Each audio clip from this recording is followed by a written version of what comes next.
Marxist communist கட்சி இடையே தொகுதி பங்கீட்டில் நீடிக்கும் இழுபறி. திமுக தலைவர் மு.க.ஸ்டாலினுடன் சிபிஎம் நிர்வாகிகள் நேரில் ஆலோசனை.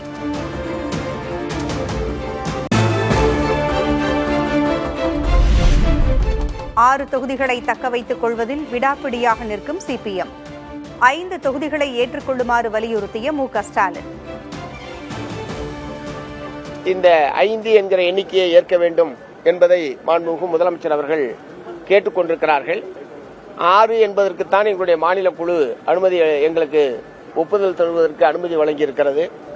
5 என்பதை இப்போது நாங்கள் உடனடியாக ஒரு முடிவுக்கு வருவது சிரமம் என்பதை நாங்கள் சொல்லியிருக்கிறோம். திங்கட்கிழமை மீண்டும் கூடுகிறது சிபிஎம் செயற்குழு கூட்டம். திமுக தரப்பில் 5 தொகுதிகளை ஒதுக்க முன்வந்திருக்கும் நிலையில் பரிசீலிக்க முடிவு.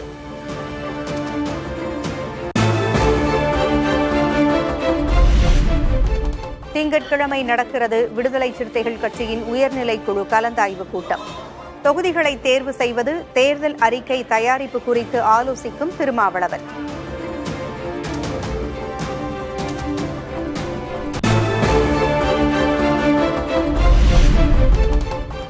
திமுக கூட்டணியிலிருந்து விலகினார் வேல்முருகன். அதிகாரிகளின் பேச்சை கேட்டு திமுக தங்களை புறக்கணித்து விட்டதாக வேதனை.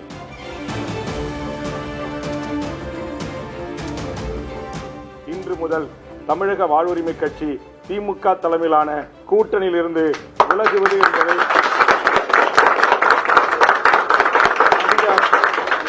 அதிகாரப்பூர்வமாக அறிவிக்கிறேன்.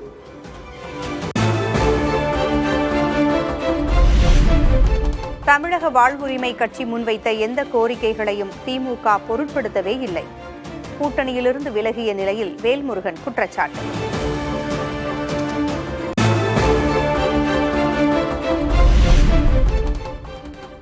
பாஜகவுடனான கூட்டணிக்கு செல்லப் போவதில்லை என வேல்முருகன் திட்டவட்டம். தங்களுடைய 10 அம்ச கோரிக்கைகளை நிறைவேற்றும் கட்சியுடனே கூட்டணி என்றும் உறுதி. இந்த நாட்டை மதத்தின் பெயரால் பிளவுபடுத்துகிற, மதத்தின் பெயரால் மக்களை கூறு போடுகின்ற பாரதிய ஜனதா என்கிற அந்த என்டிஏ தலைமையிலான கூட்டணியில் தமிழக வாழ்வுரிமை கட்சி இடம்பெறாது என்பதை அதிகாரப்பூர்வமாக நான் அறிவிக்கிறேன்.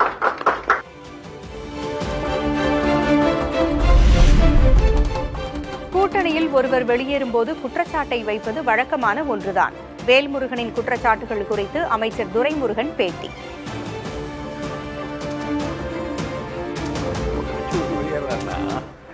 ஆட்சி சரின்னு சொல்லிட்டு போவாங்க. இது ரொம்ப நல்ல ஆட்சி, நான் வெளியில் இருந்தேன் சொல்ல மாட்டாங்களே, அதனால வழக்கமாக சொல்கிறார், அவ்வளோதான்.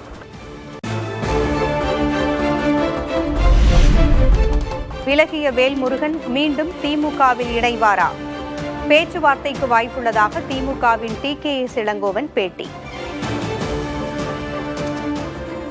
தமிழக வாழ்வுரிமை கட்சியோட தலைவர் வேல்முருகன் உங்க கூட்டணியை விட்டு வெளியேறி இருக்காரு. அது பல்வேறு குற்றச்சாட்டுகளை வைத்துட்டு வெளியேறி இருக்காரு. எப்படி பார்க்க? இல்லை, அதை பற்றி எங்களுக்கு இன்னும் தகவல் வரலை. நீங்கள் எங்களுக்கு கேட்டது நாங்கள் கூப்பிட்டா பேசுறதுக்கு தயார்னுங்கிற மாதிரி தான் தகவல் வந்திருக்கு. எங்களுக்கு பேசி கொண்டிருக்கிற கட்சிகள் எல்லோரையும் நாங்கள் மீண்டும் அழைத்து ஒரு முடிவு எடுத்து ஆக வேண்டும், இறுதி முடிவு எடுக்க வேண்டும் அல்லவா?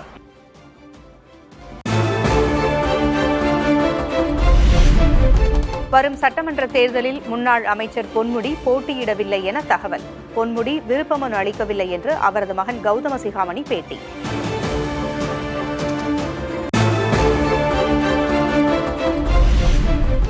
தேசிய ஜனநாயக கூட்டணியில் தொகுதி பங்கீட்டு பேச்சுவார்த்தை திங்கட்கிழமை தொடக்கம் என எதிர்பார்ப்பு. அதிமுக பாஜக கூட்டணியில் யாருக்கு எத்தனை தொகுதிகள் என ஆலோசிக்க சென்னை வருகிறார் பியூஷ் கோயல்.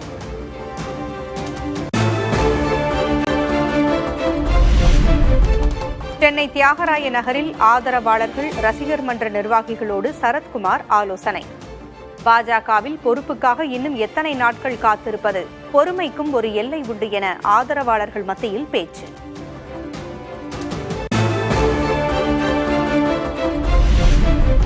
புதுச்சேரியில் திமுக காங்கிரஸ் கூட்டணி உறுதியானது. நள்ளிரவில் தொகுதி பங்கீட்டு ஒப்பந்தம் கையெழுத்தாகும் என தகவல்.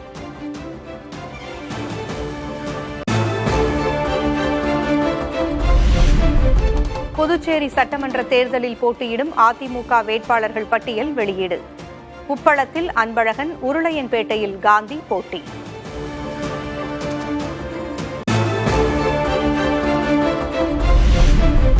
புதுச்சேரி அதிமுக துணைச் செயலர் வையாபுரி மணிகண்டன் கட்சியிலிருந்து விலகல்.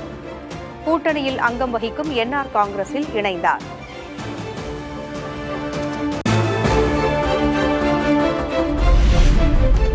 காரைக்கால் தெற்கு தொகுதியில் பாஜக சார்பில் அருள்முருகன் போட்டியிடுவார் என அறிவிப்பு. போட்டியிடும் 10 தொகுதிகளுக்கான வேட்பாளர் பட்டியலை வெளியிட்டது பாஜக.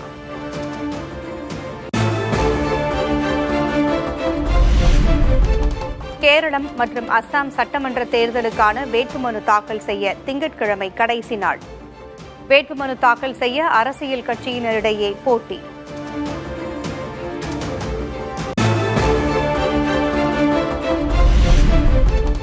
அஸ்ஸாம் சட்டமன்ற தேர்தலை ஒட்டி 5ஆம் கட்ட வேட்பாளர்கள் பட்டியலை வெளியிட்ட காங்கிரஸ் திங்கட்கிழமையுடன் வேட்புமனு தாக்கல் நிறைவடையும் சூழலில் 7 தொகுதிகளுக்கான வேட்பாளர்கள் அறிவிப்பு.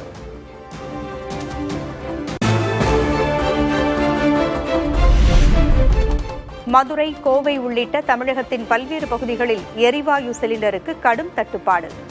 வேறு வழியில்லாததால் உணவுப் பொருட்களின் விலையை உயர்த்திய உணவகங்கள்.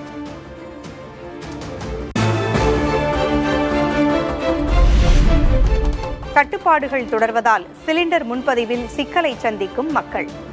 எந்த வகையிலும் குறிப்பிட்ட கால இடைவெளிக்கு முன்னர் பதிவு செய்ய முடியாததால் அவதி.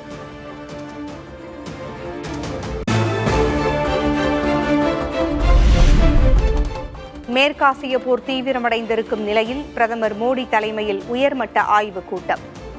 எரிசக்தி, உரங்கள், மின்சாரம் உள்ளிட்ட துறைகளின் நிலை குறித்து அமைச்சர்கள் மற்றும் அதிகாரிகளிடம் கேட்டறிந்தார்.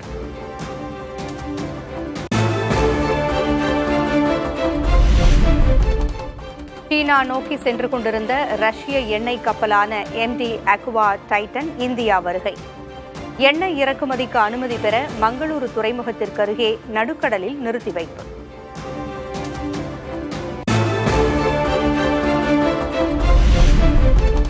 ஹோர்முஸ் நீரிணை முழுவதுமாக திறக்கப்படாவிட்டால் ஈரானின் மின் உற்பத்தி ஆலைகள் மீது தாக்குதல் நடத்தப்படும். ஈரானுக்கு 48 மணி நேரம் கெடு விதித்த அமெரிக்க அதிபர் ட்ரம்ப்.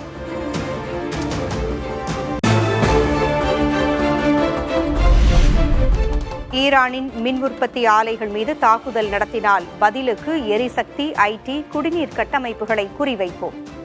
ஹோர்முஸ் நீரிணையை திறக்க கோரி ட்ரம்ப் 48 மணி நேர கெடு விதித்த நிலையில் ஈரான் பதில் எச்சரிக்கை.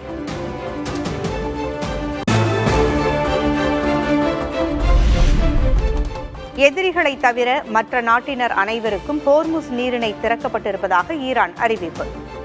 தற்போதைய சூழலில் அமெரிக்கா மற்றும் இஸ்ரேலின் தாக்குதலே காரணம் என்றும் குற்றச்சாட்டு.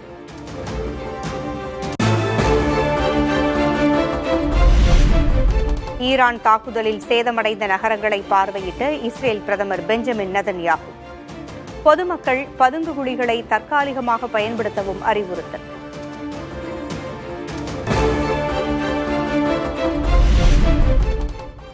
போர் விதிமுறைகளை மீறி ஈரான் படைகள் கொத்துக்குண்டுகளை பயன்படுத்துவதாக இஸ்ரேல் குற்றச்சாட்டு. பொதுமக்களை முடிந்தவரை பாதிப்பிற்கு உள்ளாக்குவதே ஈரான் நோக்கம் என்று இஸ்ரேல் வெளியுறவுத்துறை அமைச்சர் சாடல்.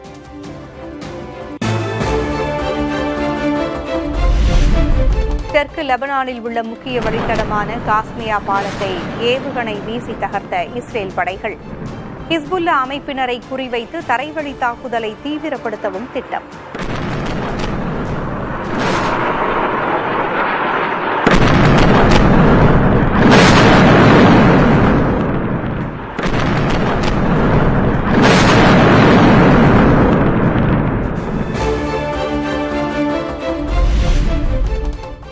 ஈரான் மீது தரைவழி தாக்குதலுக்கு பரிசீலிக்கும் அமெரிக்க அதிபர் ட்ரம்ப். தரைவழி போருக்கான தாக்குதல் யுத்தியை பென்டகன் உருவாக்கியுள்ளதாகவும் தகவல்.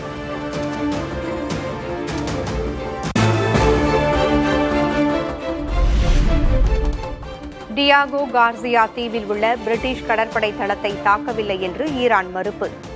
4000 கிலோமீட்டர் தொலைவிற்கு செல்லும் திறனுள்ள ஏவுகணையை வைத்திருப்பதாக தகவல் வெளியான நிலையில் விளக்கம்.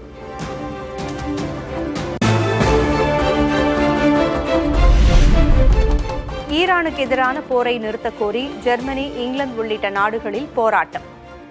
அமெரிக்கா மற்றும் இஸ்ரேலுக்கு நெருக்கடி தர வேண்டும் என உலக நாடுகளை வலியுறுத்தி முழக்கம்.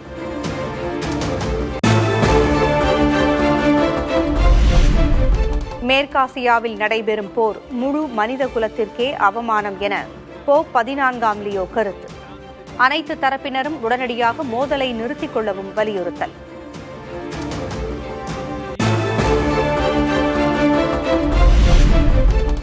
மேற்காசிய போரில் ஈரானுக்கு ஆதரவாக நிதி திரட்டும் முயற்சியில் காஷ்மீர் மக்கள்.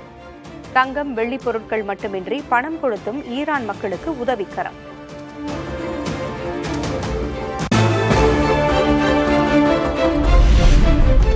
மார்ச் மாதத்தின் முதல் 3 வாரத்தில் இந்திய பங்குச் சந்தைகளிலிருந்து 88,180 கோடி ரூபாய் வெளியேற்றம்.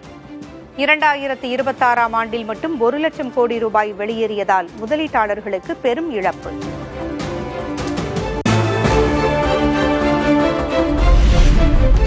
எரிவாயு தட்டுப்பாட்டால் இந்தியாவின் யூரியா உற்பத்தி பாதியாக குறைந்தது. மூலப்பொருள் தாமதம் மற்றும் தட்டுப்பாட்டால் பல்வேறு தொழில்துறைகளுக்கு பாதிப்பு என CII தொழிலமைப்பு அறிக்கை.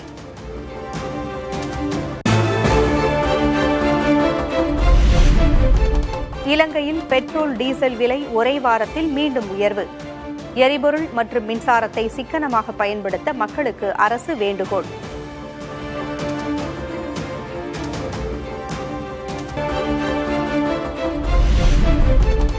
நெல்லையப்பர் கோயிலில் பங்குனி உத்தர திருவிழா கொடியேற்றத்துடன் தொடக்கம்.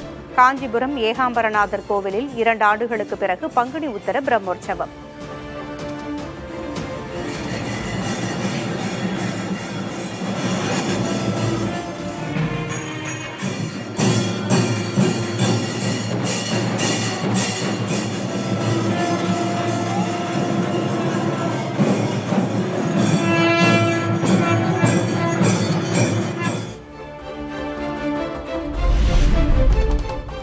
ஞாயிறு விடுமுறையை ஒட்டி திருச்செந்தூர் முருகன் கோவிலில் அலைமோதிய பக்தர்கள் கூட்டம்.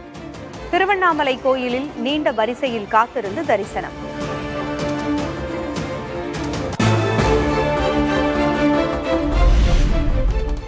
மதுரை திருமங்கலத்தில் முன்னாள் அமைச்சர் RB உதயகுமார் அலுவலகத்தில் பறக்கும் படையினர் சோதனை.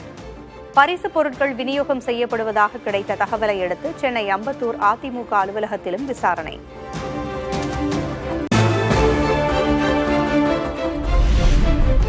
மதுரையில் அரசியல் கட்சிகளின் பரப்புரை பொருட்களின் விற்பனை மும்முரம். கட்சிகளின் கொடிகள், அட்டைகள், தொப்பி மற்றும் துண்டுகளை வாங்க செல்லும் தொண்டர்கள்.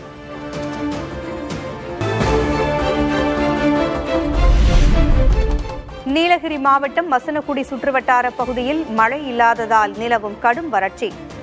உணவுக்கான கால்நடைகள் சாலையோரம் சுற்றித் திரியும் அவலம்.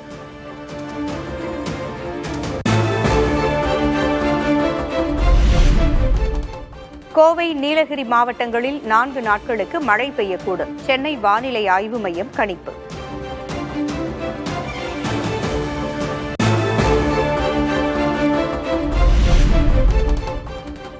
தமிழ்நாட்டில் வரும் 26ஆம் தேதி வரை வெப்பம் அதிகம் இருக்கும்.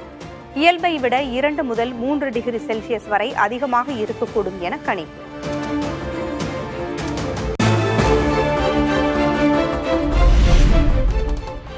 வார விடுமுறையை ஒட்டி கொடிவேரி அணையில் குவிந்த சுற்றுலா பயணிகள். சுட்டெரிக்கும் வெயிலுக்கு மத்தியில் அணையில் குளித்து உற்சாகம்.